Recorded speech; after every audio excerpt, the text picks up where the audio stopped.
Salut à tous les bridgers et bienvenue sur ma chaîne Bridgemania. Donc on continue la série speedrun, série B, du premier niveau. Donc j'explique les enchères et ensuite on passe au jeu de la carte. Un cœur. Partenaire, je possède 5 cartes à cœur et au moins 12 points qui me permettent de faire l'ouverture. Passe. Partenaire, je possède un soutien faible à cœur. Là exactement la zone de points, c'est entre 6 et 10 points de distribution. Donc je vous rappelle, les points de distribution, qu'est-ce que c'est? On compte en termes de points HLD. Et quand on compte en termes de points HLD, on compte les points d'honneur. Les points de distribution, ça veut dire les doubletons, c'est 1 point. Les singletons, c'est 2 points. Les chicanes, c'est 3 points. Et on compte aussi les points de longueur annexes.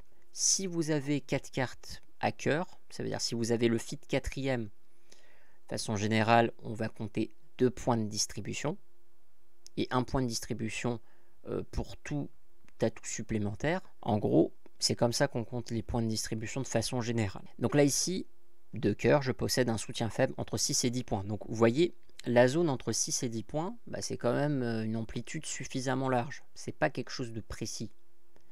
Parce que vous voyez, il y a quand même 4 points de différence. Donc là ici passe, et là ici, la redemande, c'est je fais une enchère d'essai. Ça veut dire que si mon partenaire il est maximum de son enchère, ça veut dire s'il a un peu plus de points, on se voit très bien jouer une manche avec 4 cœurs. Parce que en fait, l'objectif premier, il a été atteint, c'est-à-dire de jouer dans une couleur majeure. La priorité en fait dans le bridge, en tout cas dans le système d'enchères français, c'est de jouer dans les couleurs majeures, que ce soit pique ou cœur. Pourquoi? Parce qu'en fait, ce sont les couleurs les plus chères. Tout simplement. Et en fait, elle va vous rapporter beaucoup plus de points. Si vous faites une manche à cœur, vous avez 420 points. Si vous faites une manche à trèfle, au palier de 5, c'est 400 points. Donc vous prenez plus de risques parce que vous devez faire plus de levées. Mais tout ça pourquoi? Pour gagner 400 points. Alors que si vous faites une manche avec 4 cœurs ou 4 piques, vous faites 10 levées pour 420 points. Donc c'est quand même mieux. Donc l'objectif principal a été atteint puisque j'ai trouvé mon fit à cœur. Maintenant, deuxième question, est-ce qu'on a les points pour jouer la manche? Donc le 200 atouts, ça sous-entend qu'on veut quand même plus. On veut plus. On veut peut-être une manche ou peut-être un chelem. C'est tout à fait possible que 200 atouts, ça peut vouloir dire un chelem. Par exemple, on veut que notre partenaire il soit fort pour pouvoir attendre d'énoncer les contrôles. Et là ici, le 200 atouts, là il va être mentionné pour la recherche d'une manche. Ça veut dire que si mon partenaire il va dire 3 cœurs, je vais passer. Il n'a pas suffisamment de points, donc je vais passer. Je vais lui faire confiance et je passe. Par contre, s'il a des points, alors je peux demander une manche à cœur.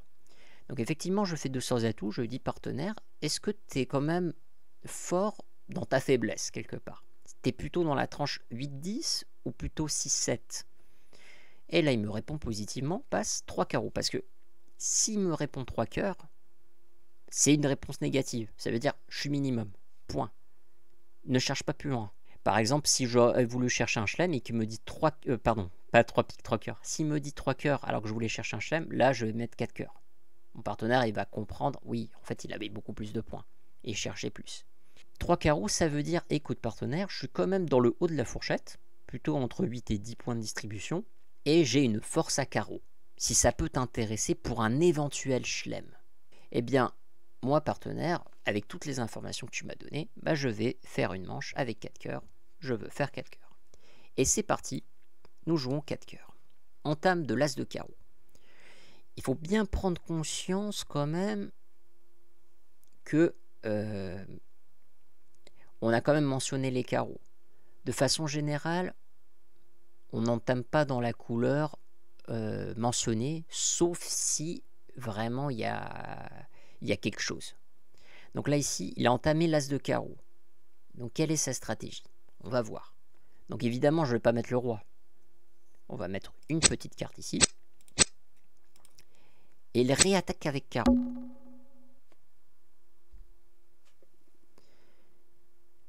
Alors, la plupart savent la chose suivante. Est-ce que Ouest peut avoir la dame de carreau? est-ce que Ouest peut avoir la dame de carreau? C'est ça la question qu'on peut se poser. S'il a la dame de carreau, bah en fait il a As-Dame et 6 de carreau. Et lui il était cingleton et donc du coup il y a une coupe. Est-ce que c'est possible? Est-ce que c'est possible? Bien, si c'est possible, eh ben, ça veut dire que vraiment il table sur une stratégie pour pouvoir couper. D'accord? Mais de façon générale, tirer l'As, sachant qu'on a As-Dame, la fourchette As-Dame, est-ce que c'était judicieux ici? Si on y réfléchit bien, ça peut l'être. Pourquoi? Parce qu'en fait, mon partenaire, il a dit qu'il avait une force à carreau. Si vous vous rappelez des enchères. Donc quelque part, il sait que l'impasse carreau va quand même fonctionner. Donc il se dit, bon, on va essayer peut-être de couper. Et là, dans ce cas-là, on peut s'imaginer qu'il a As-Dame 6 de carreau à gauche et à droite, il y a juste un cingleton. Si on fait cette réflexion, eh bien, il y a quand même un certain sens. Maintenant, voyons ce qui se passe. Si jamais, imaginons, je mets le roi de carreau et que l'autre coupe. On va faire notre plan de jeu. À cœur, j'en perds 0. 0. À pique, bah, j'ai potentiellement une perdante. À trèfle, si je coupe, bah, normalement tout devrait bien se passer. Je veux dire, la coupe à trèfle, elle est très probable. Donc, il n'y a pas vraiment de perdante à trèfle. Et de plus, les carreaux, bah, je compte bien sur les carreaux pour pouvoir défausser mon pique et mon trèfle. Donc imaginons le scénario suivant. Imaginons que je mette le roi de carreau. Ok? Si je mets le roi de carreau, qu'est-ce qui va se passer? Si jamais lui il avait As-Dame 6, lui il va couper. Il va couper et qu'est-ce qu'il va faire? Il va rejouer pique. La couleur qui me dérange le plus, le retour qui me dérange le plus, c'est pique. Pourquoi? Parce que à partir du moment où on va me faire sauter l'as de pique, là ça va devenir une perdante sûre et certaine. Donc là ici, j'aurais perdu l'as de carreau, j'aurais perdu le roi de carreau parce qu'il a été coupé, et ensuite je vais perdre un pique et je vais perdre la dame de carreau. Donc du coup, si je ne suis pas attentif à ça, et que je mets le roi, eh bien je risque de perdre mon contrat si S n'a qu'une seule carte à carreau. Alors vous pourrez me dire, oui mais rien n'est sûr, il peut très bien avoir l'as et une autre carte. Juste le 6, il peut très bien avoir As-6 et de l'autre côté, il a une petite carte et la dame. Donc imaginons que nous soyons dans ce scénario-là. Si je mets le 8, qu'est-ce qui va se passer? En fait, comme je suis parti avec 9 cartes depuis le début, si lui il a montré sa deuxième carte à carreau, ben en fait les jeux sont faits. Je vais juste perdre 2 carreaux et c'est tout. Je vais perdre l'as de carreau et la dame de carreau. Et je ne vais rien perdre d'autre. Pourquoi?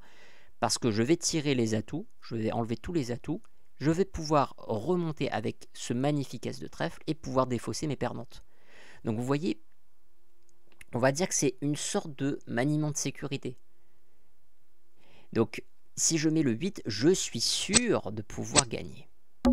Et là il me coupe mon 8 de carreau, bah, je m'en fiche, puisqu'en fait, je sais maintenant à partir de ce moment-là que la dame de carreau est en ouest. Je le sais.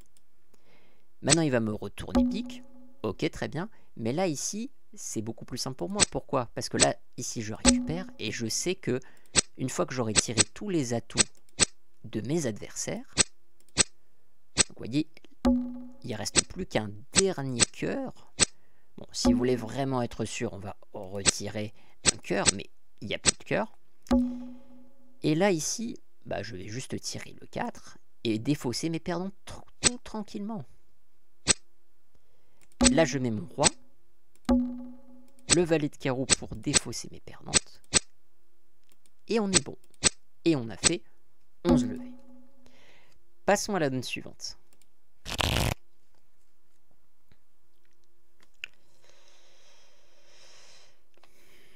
Alors, la séquence d'enchères est la suivante. Alors, Nord ouvre d'un cœur, donc même principe, j'ai 5 cartes à cœur avec l'ouverture, passe, je possède 4 cartes à pique, passe. De pique, normalement, cela veut dire, bah écoute partenaire, je possède le fit à pique et je suis minimum. Passe, bah écoute partenaire, avec ce que tu m'as dit comme renseignement, 4 piques, c'est l'enchère à dire. Maintenant, regardons ici. Alors, là ici, c'est très spécial parce que là, moi je n'aurais pas dit personnellement 2 piques parce que là j'ai pas 4 cartes à pique, je n'aurais pas dit ça. J'aurais plutôt dit autre chose, j'aurais plutôt dit un sans atout. Enfin, là ici en plus, pas un sans atout. Hein. Si on dit un cœur là ici, on est en fait dans un cas un petit peu particulier. Où on a 15-17 points. Donc là ici dans le bridge moderne, normalement maintenant ces mains-là, on les ouvre plus d'un cœur, on les ouvre d'un sans atout. Et on les ouvre plus d'un cœur. Bon. Ça c'est en fait, ça c'est juste des trucs de bridger, des questions que vous allez vous poser quand vous allez aborder le bridge. Quand on apprend le bridge, normalement, quand on a 5 cartes à cœur, on ouvre d'un cœur. Voilà. Si on a 5 cartes à cœur. Mais quand vous avez 15-17 points maintenant, parce qu'en fait, les ouvertures avec des jeux de 15-16 points avec les majeurs 5e, on a constaté que c'était quand même un petit peu mieux de les ouvrir d'un sans atout. C'était un petit peu mieux statistiquement sur le long terme. Après, vous faites comme vous voulez. Hein. Mais dans le système d'enchères français, normalement, on les ouvre d'un cœur et un sans atout si vraiment il y a quelque chose exceptionnel, voilà, mauvaise couleur d'atout. Si on a 3 cartes à pique, parce que comme ça, si on fait un Texas à pique, eh bien, on peut rectifier et on a quand même 3 cartes. Des trucs comme ça. Mais bon, ça, c'est des conventions d'enchères, voilà. De toute façon, on se retrouve à jouer 4 piques. C'est tout à fait possible que votre partenaire ne vous ait pas compris. Et voilà, il s'est trompé. Il pensait que vous aviez 5 cartes à pique. Et non, quand on répond ici un pique, ça ne signifie pas qu'on a 5 cartes à pique. C'est souvent une erreur que beaucoup de bridgers y font, débutants. C'est que quand on fait un pique, et on pense, oui, voilà, on a 5 cartes à pique. Mais ça ne promet que 4 cartes à pique.